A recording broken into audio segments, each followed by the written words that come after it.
you an undergrad interested in going into graduate school in ecology and evolutionary biology, entomology, environmental sciences, or other related fields, but not sure where to start? Then this is the video series for you. We're going to be hearing from amazing faculty, postdocs, and current graduate students who are going to give you the inside scoop on not only how to get into graduate school, but how to thrive once you actually get there. In today's video, we're going to be focusing on the application process and how to make yourself the most competitive when you apply. The first part will be what you do if you're a current undergraduate student. The second part is what you actually do when you're applying. And lastly, how to not lose sight of the big picture in this really exciting but also nerve-wracking process. Let's hear what they have to say. There are several things that undergraduate students can do before applying to graduate school in order to set themselves up for success when they apply. One is to gain research or other relevant experience outside of courses. Even if the area is not exactly what you will work on later, these experiences build important broad skills and show commitment. In addition, during such experiences, you are typically working closely with people who later can become very valuable as reference letter writers. Within or outside these meaningful experiences, reach out to existing graduate students, faculty and others to talk about your goals and to get advice on graduate school and applications. Try to be involved in undergraduate research opportunities that can give you the skills that you will want to improve when you are in graduate school. So I know sometimes undergraduate research are very limited, but try at least to be part of activities like getting questionnaires or analyzing some data, whatever gives you some research experience before you graduate. You can send an email to the professors whose work you're interested in, and you can ask them if it would be possible to work as a research assistant in their lab, or if there's a way to develop an independent undergraduate research project. If you have a professor whose work you think is cool, approach them. Ask them to help in their field work or their lab work. See if you can get involved. If there's no funding, you could become a co-author, or you could get credit for a class. Experience with research shows that you understand what it is and have done it front to back, and it helps you make sure that you like it and you want to keep going. One thing I would recommend for undergraduates to look into would be NSF REUs, and that stands for Research Experience for Undergrads. Typically, these are 8 to 10 week research paid internships, and they pay you stipend, travel, as well as food, accommodations. I think that the best way an undergraduate can set themselves up for success when applying to graduate school is to get as much research experience as possible, and ideally independent research experience. So not just working in a lab, but actually getting to run your own experiment, experience some of the obstacles and issues, and show that you can work through those.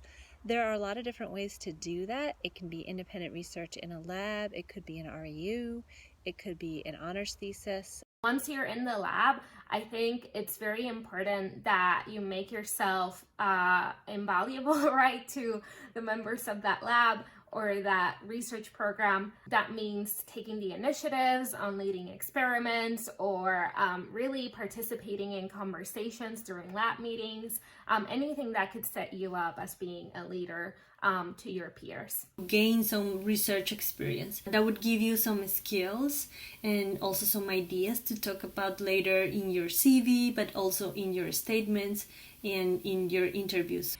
Given that one of the requirements to apply for grad school is to present personal and research statements, I strongly advise the potential students to strengthen their writing skills.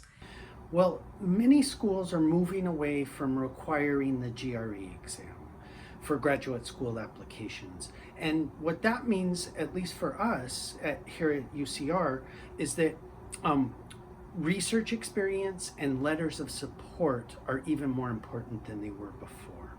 So getting a research project published is the very best thing that an applicant can do to get an edge when applying. That being said, my department also accepts students that do not have first author or co-author publications if they have strong research experience. Okay, so clearly, having independent research experience is the best thing that you can do to set yourself up for success when applying to graduate school. If you don't have research experience, consider getting a master's first, or work as a technician for a while. If you do have research experience and not sure how to actually apply, if you're considering applying this year, let's hear what they have to say.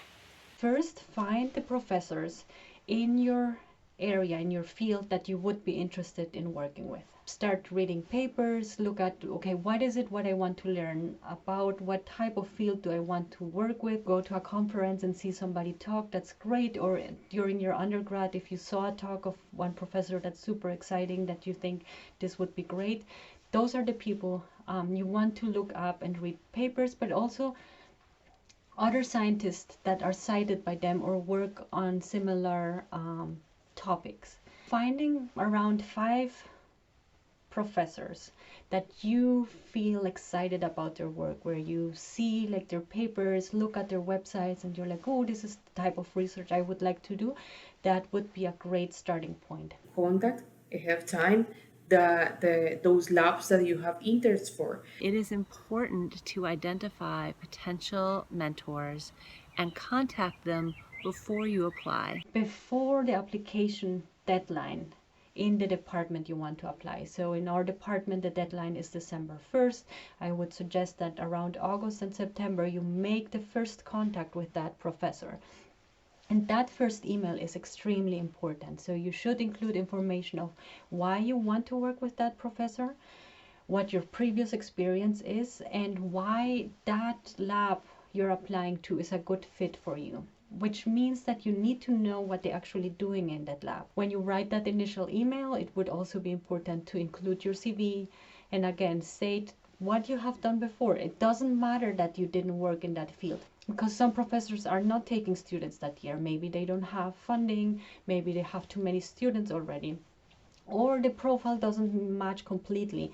So I think it's really important to do that beforehand, so you're not wasting your time applying to a school, to a lab that is actually not taking any students. This is unfortunately part of the hidden, unwritten curriculum. Okay, so contact the faculty members that you're interested in working with early, and also look up the specific requirements of the lab and the departments that you want to work in. That likely includes a personal statement, a research statement, and a CV. Get these documents looked at by people you trust in your mentoring network so that they can be in top shape when you apply. Look also at other opportunities for funding, be they grants, fellowships, that can make you an even more competitive candidate. And last, but certainly not least, it's important to not lose sight of the big picture. Think about the motivating factors that are taking you to graduate school and how it aligns with your long-term goals. I think it's very important that you ask yourself why you want to go to grad school and how does it align with your career goals. The more convinced you are, the stronger your argument will be. Live fully. And I know that this will sound cliched, but the better you know yourself, the more fun you'll have in graduate school and the easier it will be. All right, well, I hope what you learned today will make the transition into graduate school that much smoother. And good luck. Until next time.